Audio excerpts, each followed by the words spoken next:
180 kilómetros contra otros vehículos que van a misma velocidad. ¿Ya? Entonces el grado de shock o el grado de trauma no va a ser el mismo en uno que el otro.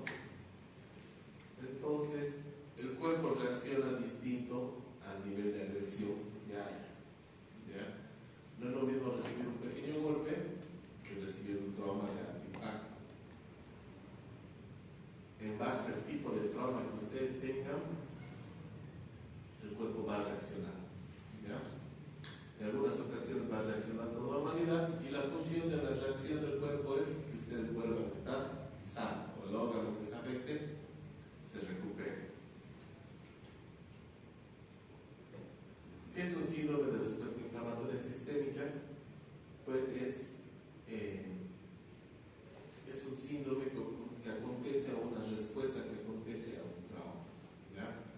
Pero en este caso es el trauma lo suficientemente fuerte como para inducir que no solo la parte que ha generado el trauma inicialmente esté inflamada, sino que todo su cuerpo reaccione de manera inflamatoria. Por ejemplo, ¿quién me da un ejemplo de una enfermedad que crean que pueda causar una respuesta inflamatoria sistémica?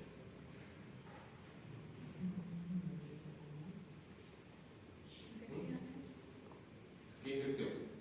Ahorita yo estoy resfriado, ¿puedo tener una respuesta inflamatoria sistémica?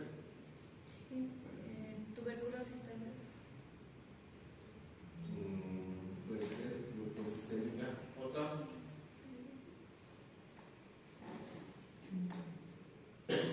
¿Una alergia? Una alergia severa puede causar una respuesta inflamatoria sistémica. ¿Otra?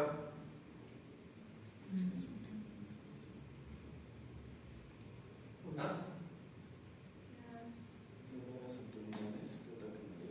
¿Enfermedades qué? Autoinmunes, ¿ya? Puede ser un lupus. ¿Alguien más? Lo que se les ocurre. ¿Qué lesión creen que pueda desencadenar una reacción inflamatoria sistémica?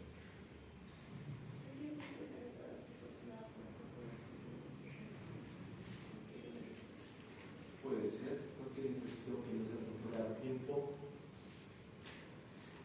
¿Alguien más?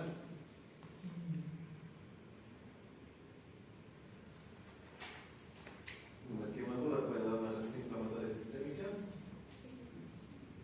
¿Sí? Depende de la extensión. ¿Ya? ¿Una alergia? ¿Ya? ¿Un trauma? ¿Ya? Entonces, como ustedes ven, los humanos somos bastante bellos. ¿Ya? Cualquier cosa que nos afecte lo suficientemente fuerte nos puede llevar a una reacción inflamatoria sistémica. ¿Quieren saber cuál es la diferencia entre una reacción normal y una reacción inflamatoria sistémica? Ahí les va.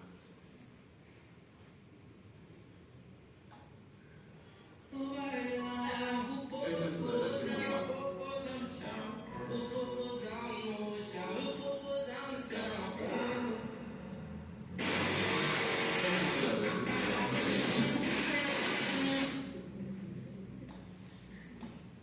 ¿Sí? Ahora esto se pone mejor. Porque resulta que en algunas condiciones no es necesario incluso que la lesión sea tan fuerte. Ya a veces nuestro cuerpo responde de manera muy exagerada. ¿No? Pero lo vamos a ir viendo más adelante. ¿Ya? Entonces, una reacción inflamatoria sistémica tiene dos fases. Que es una fase proinflamatoria, que es donde se activan todos los procesos, es decir, donde suenan las alarmas. ¿Ya? Ocurre el trauma y empiezan las alarmas, ¿no? Haz de cuenta que hay un incendio. Mientras se suena la alarma de fuego, entonces, ¿qué va a ocurrir? Va a llegar la policía, van a llegar los bomberos, van a llegar los curiosos, los periodistas y todo el mundo va a estar ahí. ¿Sí? Es la fase proinflamatoria. ¿Ya? Y lo normal es lo que ocurre, son los fenómenos normales del cuerpo para tratar de eliminar la causa que está causando el problema inicial, ¿no? Y la segunda fase, que es una antiinflamatoria, ¿ya?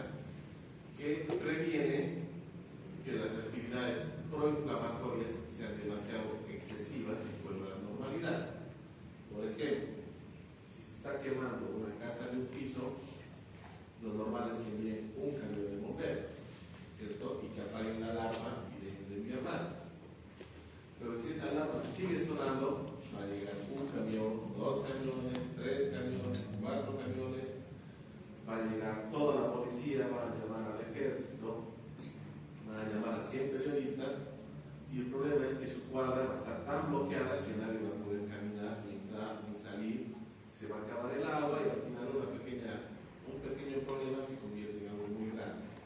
Entonces, la respuesta antiinflamatoria en la que le dice al cuerpo: ya hemos solucionado el problema, ya no mandes más gente, ya no mandes más células, y esto se está resolviendo.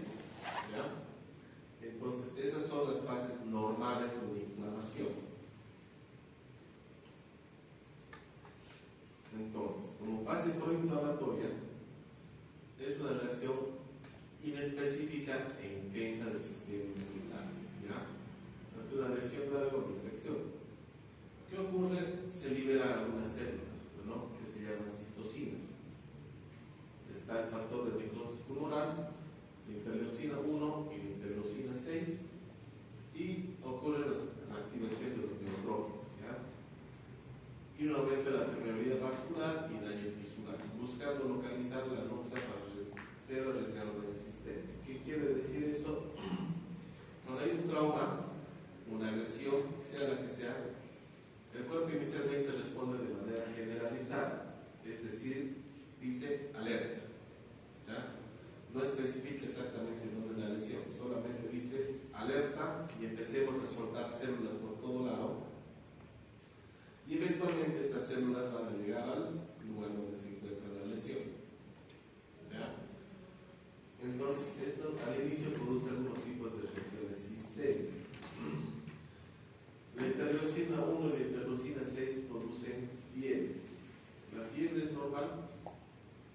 ¿Alguien me puede decir?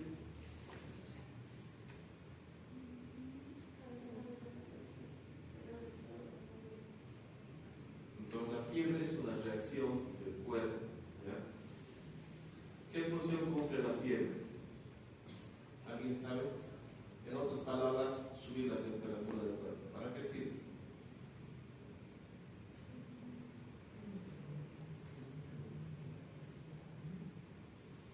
¿Qué ocurre cuando tiene fiebre? ¿Cómo se siente? ¿Ah?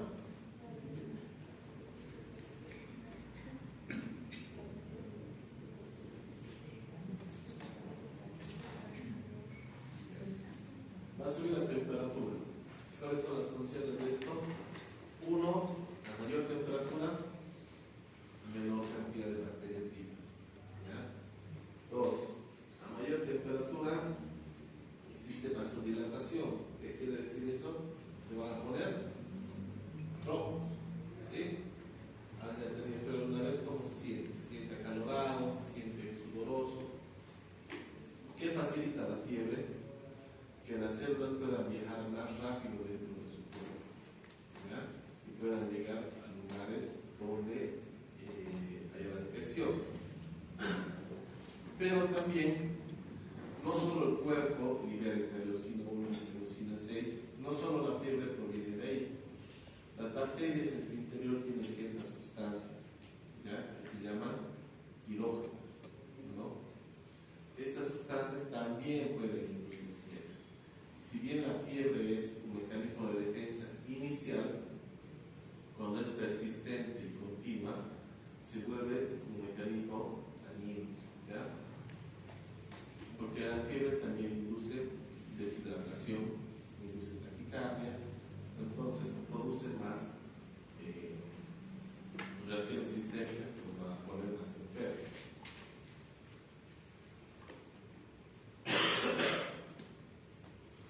Entonces, en otras palabras, la función de una bacteria es reproducirse, ¿ya? Y no es que quiera la bacteria matarlos, básicamente, sino que solamente cumple su función, que es reproducirse, y en ese proceso su cuerpo cumple otra función, que es eliminar esas bacterias.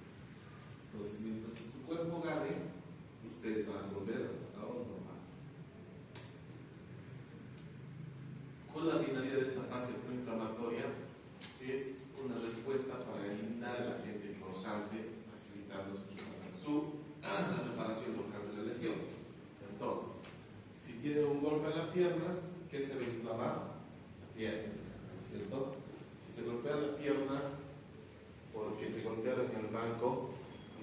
inflamar su brazo derecho. ¿Sí? Entonces, la respuesta inicial es una inflamación local, ¿ya? Para aislar la inflamación o infección a cierto lugar. Entonces, estas sustancias proinflamatorias se liberan. Dependiendo de la agresión, a veces en cantidades pequeñas, a veces en cantidades grandes. ¿Ya? Y la respuesta celular, que es la activación de neutrófilos, macrófagos, células endoteliales y plaquetas. Entonces, ¿para qué servían los macrófagos? Llevaban ¿qué es fagocitosis? Comerse las bacterias, ¿sí? O los desechos celulares, etc. El problema es que para que estos neutrófilos se muevan dentro del cuerpo, ya tiene que aumentar la permeabilidad capilar. ¿Qué quiere decir eso? Que los vasos, los capilares dentro de su cuerpo tienen que abrirse, tienen que abrir más puertas para que estas células puedan correr a través de estas puertas abiertas y puedan llegar a los tejidos que tienen que llegar.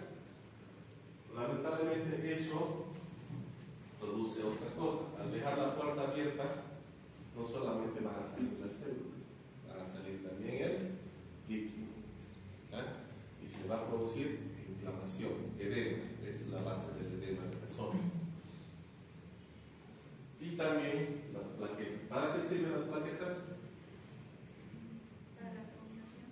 La coagulación, para formar el trombo. ¿Ya? Y también estas plaquetas, ¿cuánto tiempo viven? ¿Ah? Quisiera tener plaquetas que vivan 7 días. ¿Cuánto vive una plaqueta? ¿Ah? 28 horas. ¿Ya? Entonces, estas plaquetas, cuando están activadas, tienen un número finito en su cuerpo. No es que podemos producir plaquetas de manera ilimitada. ¿Ya? Entonces, cuando las plaquetas y otras células de coagulación se acaban, empiezan a haber ya problemas vasculares, pero vamos a ir viendo más adelante. Entonces, cuando la lesión es lo suficientemente importante y se produce una lesión inflamatoria sistémica, el equilibrio ya se rompe, ¿ya? Y lo que va a producir es ciertas complicaciones, como la hipotensión, el edema, el aumento de la frecuencia cardíaca, respiratoria, la fiebre y la hipotermia, ¿no? En este punto, las cosas pueden evolucionar de dos maneras. Puede evolucionar hacia el MOTS, que es el síndrome de disfunción multiorgánica, ¿ya? Que si no se controla, que si se controla va a pasar a una respuesta inflamatoria compensatoria, ¿ya? Después de que se da la agresión, que hay toda esta respuesta inicial, o te mejoras o te empeoras, ¿no? El CARS es mejorarse, el MOTS es mejorarse. Entonces, esa es la descripción básica de lo que es un síndrome de respuesta inflamatoria sistémica clásica, ¿ya? Porque esto, para llegar a este punto, a esta definición, en 2001 se junta un grupo de expertos a nivel mundial y dice muy bien cómo vamos a definir estos conceptos, ¿ya? Porque antes no estaba bien delimitada los conceptos de sepsis, respuesta inflamatoria sistémica, a veces se llamaba septicemia, bacteremia, había un montón de conceptos que se sobreponían uno sobre el otro y que dificultaban mucho, por ejemplo, el tratamiento, ¿ya? Y la sepsis actualmente, a pesar de todos los avances, sigue siendo altamente mortal, casi un 40% en los mejores escenarios. Entonces, lo que ellos plantean es lo siguiente, ¿ya? Que para considerar que una persona tiene una respuesta inflamatoria sistémica, sea cual sea el origen de esta respuesta inflamatoria sistémica, tiene que tener 2 o más de los siguientes criterios, ¿ya? Esos criterios eran que tenía que tener una temperatura corporal más de 38 o menos de 36. Ese era el primer criterio. El segundo criterio criterio era que tenía que tener una frecuencia cardíaca mayor a 90 por minuto. Y el tercer criterio, que tenía que tener una frecuencia respiratoria mayor de 20. Y por último, un recuento de glóbulos blancos inusuales. ¿Ya? Más de 12.000 o menos de 4.000. Entonces, si ustedes tenían dos de estos, se consideraba que tenían una respuesta inflamatoria sistémica. ¿Ya? Ahora, ¿por qué? Más de 38 quiere decir fiebre. ¿Sí? Entonces, ¿por qué tenía que tener fiebre el paciente? Ya hemos hablado, ¿no es cierto? Por gran cantidad de células que liberan interleucina 1, interleucina 6, destrucción de bacterias que también liberan sustancias espirógenas, etc. ¿Ya? ¿Por qué tendría que tener hipotermia? ¿Alguien sabe? Es norma 36.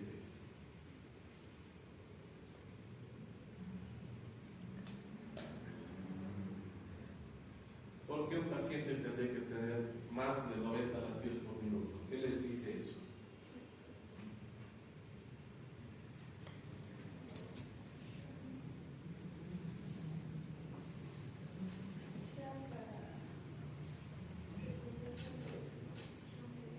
Para compensar algo. ¿Por qué tu corazón tendría que latir más rápido? ¿Qué está compensando? ¿No? Falta de oxígeno. ¿Quién lleva el oxígeno? Glóbulos rojos. ¿Dónde están los glóbulos rojos? En su sangre. ¿Ya? Entonces, una respuesta del cuerpo a la falta de adecuada oxigenación es aumentar la frecuencia cardíaca, ¿no? Trata de decirles, me falta aire, me falta oxígeno, en otras palabras. ¿Ya? ¿Ah? Hipotermia es una respuesta sistémica. Cuando hay hipotensión, hay vasoconstricción periférica, y eso redirige el calor hacia la parte central del cuerpo y puede producir hipotermia externa. ¿Ya? Y lo mismo pasa con la frecuencia respiratoria. ¿Por qué respiran más rápido? Para tratar de aumentar la oxigenación, ¿no? Entonces, como van a ver ahora, esto ya es patológico. ¿Por qué? Si tu corazón late más rápido de lo normal, quiere decir que está fallando algo, ¿cierto? Si respiras más rápido de lo normal, quiere decir que es como ir a una guerra. Puedes mandar soldados de 1000 en 1000, en algún momento se te van a acabar. Entonces, como ya no puedes mandar ese número, y glóbulos blancos empiezan a bajar. Entonces, esos eran los criterios clásicos que decían que un paciente estaba entrando en un síndrome de respuesta inflamatoria sistémica. Y también se considera que el síndrome de respuesta inflamatoria sistémica es una respuesta exagerada del cuerpo ante un factor nocivo. ¿Ya? Como les decía, hay un mecanismo antiinflamatorio. Entonces, cuando hay una respuesta leve, el cuerpo logra que este mecanismo antiinflamatorio vuelva a toda la normalidad. Pero después de que hay un cierto factor estresante para el cuerpo y no logra volver a la normalidad, el cuerpo ya no reacciona de manera tampoco normal, reacciona de manera exagerada. En vez de mandar 1000 células, manda todas las células que tiene. ¿Ya? Aumenta mucho la probabilidad capilar, aumenta su fiebre, aumenta su frecuencia, aumenta todo y lleva a su cuerpo al máximo, ¿no? Y como les decía, cualquier cosa puede producir una reacción inflamatoria sistémica. Estamos hablando de reacciones a objetos incluso tan pequeños. Por ejemplo, ¿alguien tiene una alergia? Aquí. ¿Es alérgico a algo? Aquí. ¿Ah? La pelusa. ¿Tú? No sé exactamente qué factor, pero sí el pelaje del gato. ¿A qué? Al pelaje del gato, con nosotros sus El pelos. pelaje del gato. ¿Tú? Entonces, ¿quién sabe qué tanta toxina tiene una picadura de abeja? Apitoxina. tiene microgramos. ¿Ya? Eso es la 10 milésima parte de un gramo. Bueno, son sustancias relativamente pequeñas. ¿Ya? Que una persona que no tiene un problema alérgico, si te pica, ¿qué pasa? Te infla un poco, te duele, pasa. ¿Sí? Pero en personas alérgicas lo que ocurre es una reacción inflamatoria exagerada, descontrolada. ¿Ya? ¿Qué quiere decir eso? Que su cuerpo, en vez de liberar los mediadores de la inflamación, histaminas, etc., por decir de un nivel 1 de 10, libera en un nivel 20 de 10. Y toda sustancia en nuestro cuerpo cumple una función. Pero cuando liberamos demasiado de una sustancia, los efectos secundarios son los predominantes, y eso es lo que nos mata. ¿Ya? Entonces, una persona que tiene una reacción alérgica severa se va a liberar tanta histamina y hay tantas sustancias mediadoras que los bronquios se van a cerrar y eventualmente eso es lo que va a matar a la paciente. Entonces, es una respuesta inflamatoria exageradísima ante una agresión muy pequeñita. ¿Ya? Entonces, el síndrome de respuesta inflamatoria sistémica es una defensa exagerada del organismo, ¿no? Ante cualquier tipo de lesión.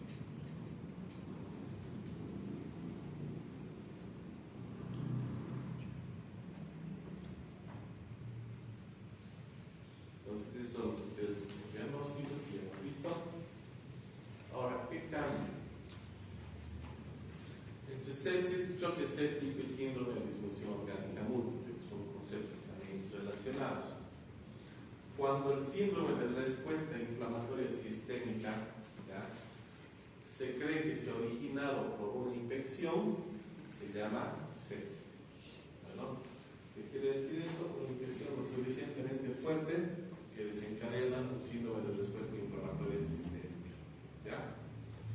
Antes se esperaba incluso hasta un cultivo, se llamaba bacteremia, que también era un concepto que se usaba antes, que había que demostrar que había bacterias en tu sangre para decir que tenías una sepsis.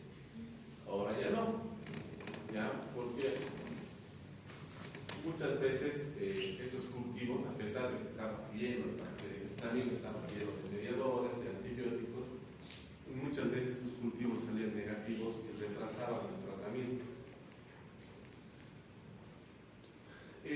Y posteriormente aparece este grupo de trabajo que se llama Sepsis 3. ¿Ya? El Sepsis 3 es un grupo de expertos que se reúne en 2016. Es un grupo que se reúne a nivel mundial para decir qué hacemos, porque la sepsis sigue matando a gran cantidad de gente y cada uno trata la sepsis como le da la gana. Por ejemplo, el médico A decía, este paciente está hipotenso, entonces yo le voy a poner 10 litros de solución. Mientras que el médico B decía, no, sí está hipotenso, pero yo solo le voy a poner 3. Entonces el médico D decía, no, se ha pasado del líquido, yo le voy a poner diuréticos. Entonces no había un consenso. ¿Ya?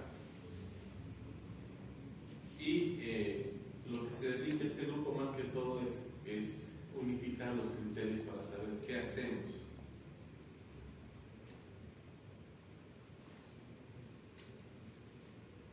Entonces, el choque séptico, ¿ya?, es la forma más grave de la sepsis, el shock, ¿no? ¿Y qué representa?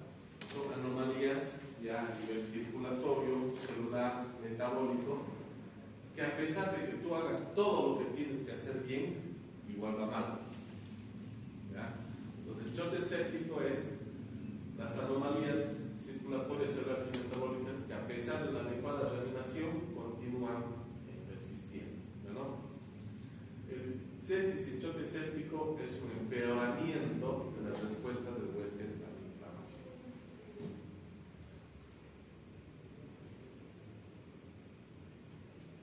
Entonces, esta conferencia de consenso sobre sepsis también identifica una entidad que se denomina síndrome de disfunción orgánica múltiple. ¿Ya? Es cuando ya todos los órganos del paciente enfermo séptico empiezan a fallar y la homeostasis quiere decir equilibrio, el equilibrio del paciente ya no lo puede lograr él solo, ya no puede compensar solamente respirando más rápido ni que su corazón lata más rápido, no logra compensar todas estas lesiones y este paciente ya necesita un soporte. ¿Qué quiere decir eso? Si sus pulmones ya no soportan, intubar. Si su circulación no es buena, hay que ponerle sustancias para que mejoren la presión. Bueno, si su volumen es bajo, hay que aumentarle el volumen. Si no orina, hay que darle diuréticos. Entonces, todo eso es un tratamiento médico avanzado. En los pediatras, esto cambia un poquitito, ¿ya? Porque para los niños sí pide, digamos, un recuento leucocitario de temperaturas anormales, ya que en los niños a veces estos síntomas pueden ser normales, ¿ya?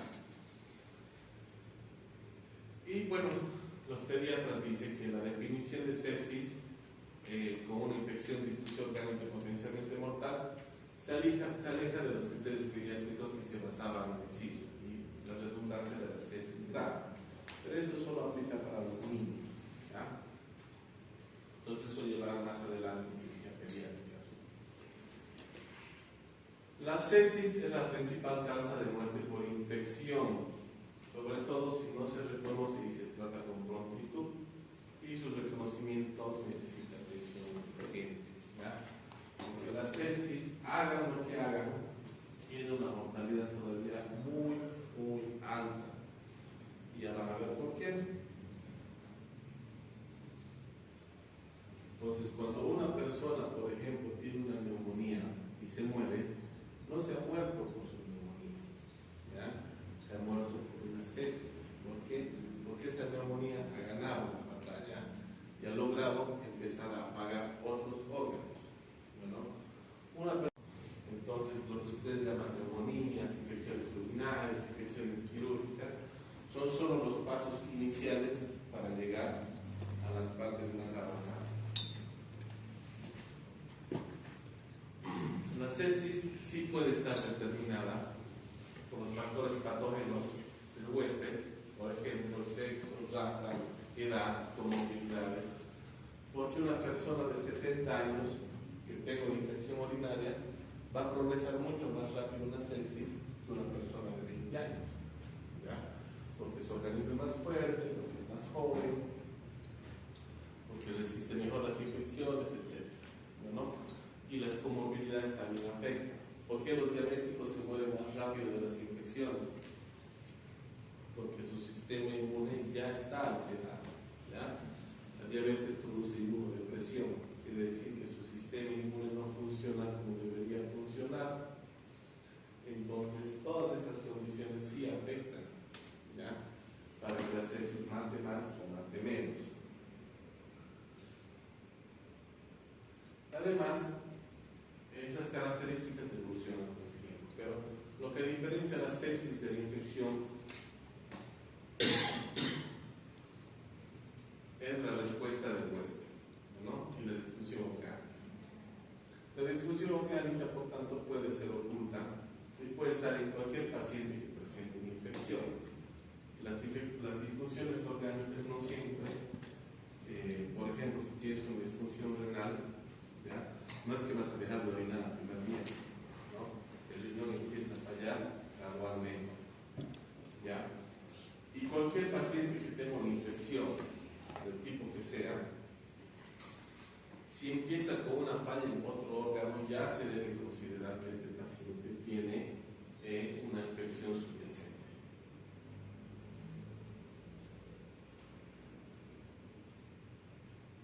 Pues, como les decía, la evolución de la sepsis puede variar de acuerdo a las características del paciente. Si este paciente ya tiene otra enfermedad, por ejemplo, un paciente con cáncer que adquiere una infección, muere mucho más rápido de sepsis. ¿Ya? O comorbilidades, un paciente que tiene una insuficiencia cardíaca y se resfría, va a evolucionar una neumonía y una sepsis mucho más rápido que otro. Pacientes que están trasplantados, que toman antiinflamatorios o inmunodepresores, van a evolucionar la sepsis más rápido.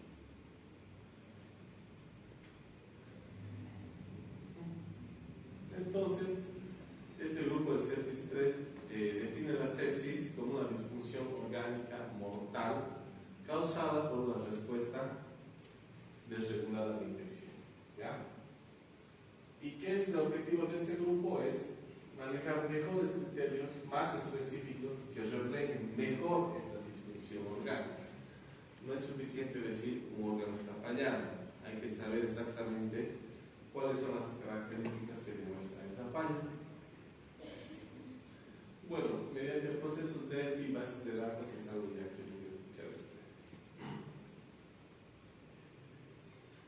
Les decía la historia y el proceso. Bueno, se convocan 19 expertos para redefinir, buscar información sobre todos estos conceptos y adquirir nuevos conceptos.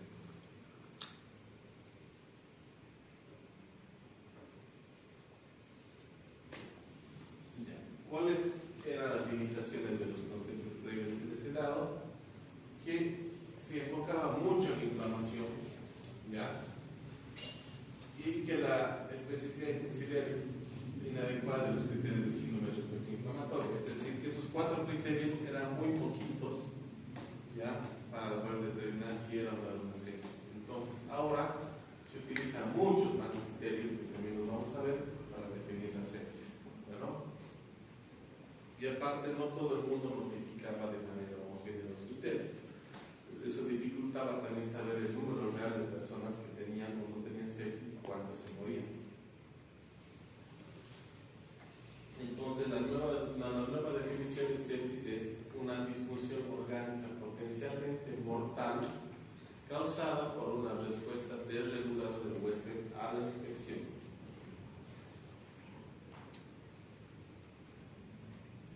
Y esto se caracteriza clínicamente, como sabemos que tiene una disfunción orgánica, por un aumento de la puntuación de la evaluación secuencial de fallo orgánico, ¿ya? Que se llama SOFA, de 2 puntos o más, que se asocia a una mortalidad hospitalaria superior al 10%. Entonces ya les voy a mostrar qué es el SOFA. Y el choque séptico ahora se debe definir como un subconjunto de la sepsis en el que las anomalías circulatorias, celulares y metabólicas se asocian a un mayor riesgo de mortalidad que la sepsis sola. Bueno, los pacientes con choque séptico se identifican por las siguientes razones: que necesitan vasopresores para mantener su presión mayor a 65 y un nivel de lactato superior a 2 en ausencia de hipovolemia. Esos son los criterios para determinar que un paciente tiene un choque séptico. Y si este paciente ya tiene esta asociación de síntomas, su mortalidad va a ser superior al 40%, ¿ya? Hospitalaria. O sea, este paciente tratado en el hospital con todas las funciones, con todo lo que tenga, aún así 4 de 10 que lleguen a este punto se mueren.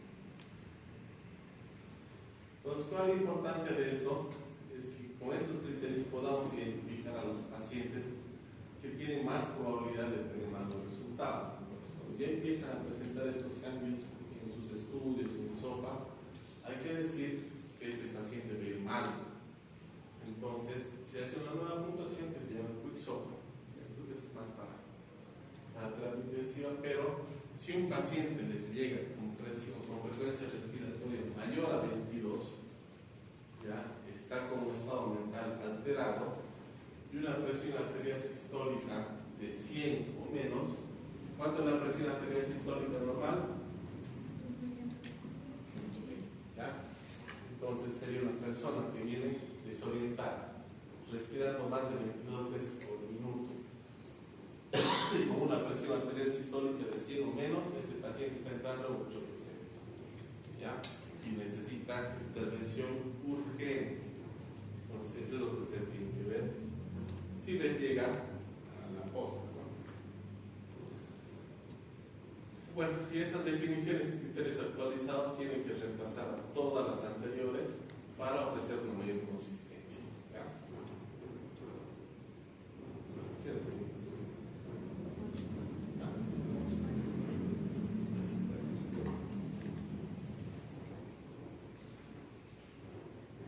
Entonces, el uso actual de 2 o más criterios para la sepsis ya no es tan útil.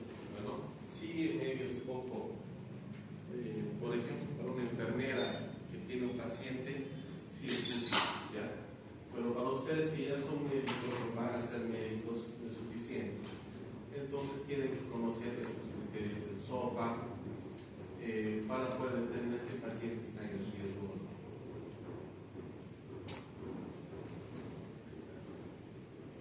Y algo importante también que se ve en los estudios, que 1 de cada 8 pacientes que estaban en terapia intensiva muchas veces ya tenían falla orgánica, pero no tenían los 2 requerimientos para sí, los 2 criterios antiguos, ¿ya? Entonces, muchas veces eso hacía que los pacientes no entren a terapia a tiempo, ¿no?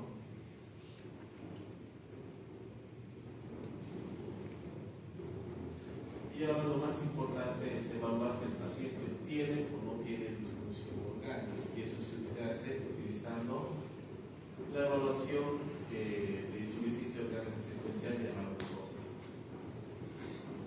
Mientras más alto sea el SOFA, ¿ya?, más probabilidad de que el paciente se muera. Pero el problema del SOFA es que es una puntuación que ustedes solo pueden hacer en pacientes internados, ¿no? Se necesitan algunos laboratorios para poder hacer el SOFA, entonces no pueden hacerlo en pacientes que vienen de la calle. Y esta es la tabla que necesito que aprendan, ¿ya?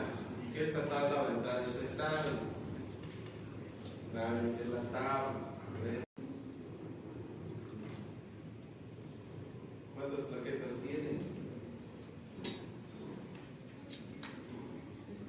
ChatGPT, ¿cuántas plaquetas tiene el ser humano? ¿Cuánto? 350 y 450.000 por milímetro cúbico, ¿ya? O por picolitro. Entonces, ahí tienen, bueno, este cuadro les va a dar un puntaje, ¿ya?, de acuerdo a los hallazgos que ustedes tengan. Si el paciente tiene una relación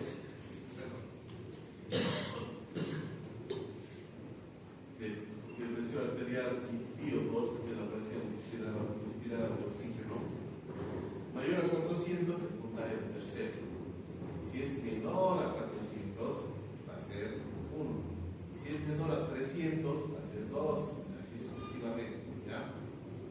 Si es menor a 100, cuando ya lo están asistiendo respiratoriamente, incluso intubado, va a ser 4. Lo mismo pasa con las plaquetas. Si tiene un nivel mayor a 150.000, su puntaje es 0. Si es menos de 150.000, va a ser 1.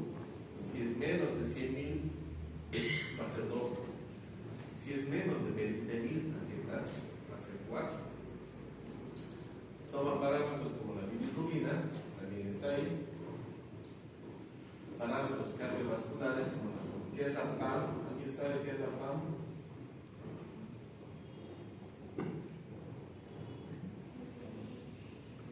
¿Alguien sabe cómo se saca la PAM? ¿Ah? Sí, de la PAM, la presión arterial media. ¿Cómo se saca la PAM?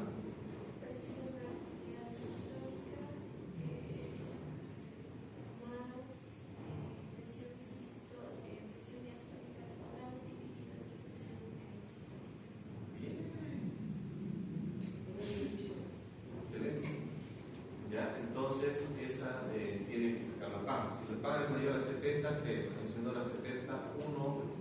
Si la PAM con dopamina menos de 5, dobutamina, o si necesitan dopamina, perdón, ya 5.1, etc., para mantener la PAM de 70, entonces va subiendo el puntaje, ¿ya? También se evalúa el sistema nervioso central. ¿Alguien sabe qué es la escala de coma de Glasgow? Es una puntuación que se realiza, sí. Es una puntuación que se realiza para identificar qué tan consciente está el paciente en el entorno, en el momento en que se encuentra. Se revisa lo que viene siendo de conocimientos básicos, si tiene coordinación, puede hablar, y es una referente de qué tanto daño encefálico justamente mental hay en el paciente. No es daño, pero sí está muy bien, pero es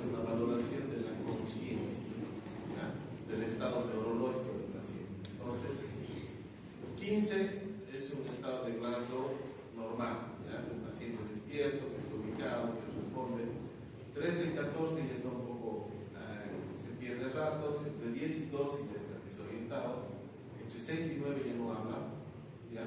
Y menor a 6 ya ni siquiera responde a los estímulos dolorosos, pues está coma, entre otras palabras, ¿ya? También se valora la función renal a través de la producción de orina, ¿ya? Para ver cuánto produce de orina por hora y también para ver cuánto de creatinina tiene, que también son marcadores de insuficiencia renal, ¿ya? Cuando ustedes terminan de evaluar todos estos parámetros, van sumando puntaje. Bueno, y al sumar este puntaje les va a dar su número en escala de Sofort. Y ese número que obtengan les va a decir qué tan grave está el paciente. Mientras más alto sea el número, más grave está su paciente.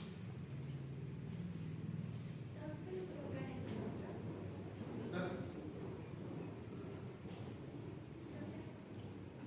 Entonces, estas las abreviaturas que ustedes van a ver.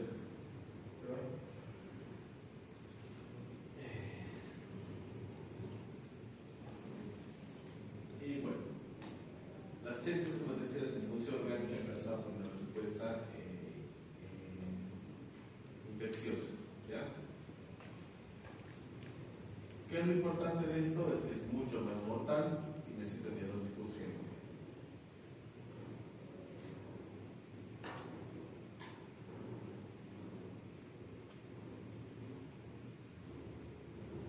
Bueno, se considera que la disfunción orgánica como un cambio agudo es cuando ustedes han hecho un SOFA al ingreso de un paciente, ¿ya?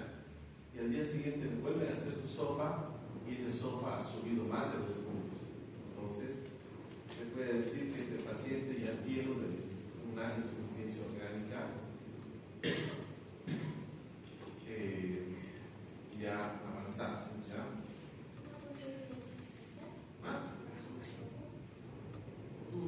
Se puede hacer un quick SOFA, sí, pero al menos hacer un SOFA inicial, ¿no? Se considera que un paciente es SOFA 0 cuando ingresa.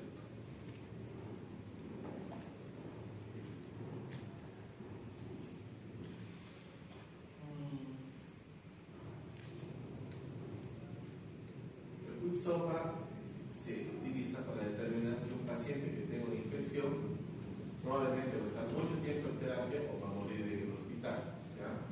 Entonces, el quick SOFA es lo que les decía hace rato, ¿no? Si este paciente ya está internado, tiene alteración del estado mental, tiene presión sistólica menos de 100, frecuencia respiratoria más de 22, o se la va a pasar mucho tiempo en esa terapia o se va a morir, ¿ya? Entonces, el quick SOFA es una forma rapidita de determinar qué tan mal está ese paciente, así como que a ojo clínico muy rápido, ¿no? A partir de ahí, ustedes obviamente ya le van a hacer un SOFA normal, pidiendo todos los laboratorios y todos los demás, y van a saber, ¿ya?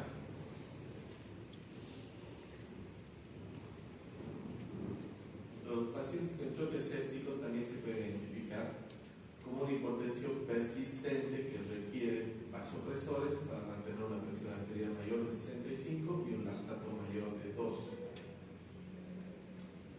Entonces, estos pacientes con estos criterios ya tienen una mortalidad que supera el 40%.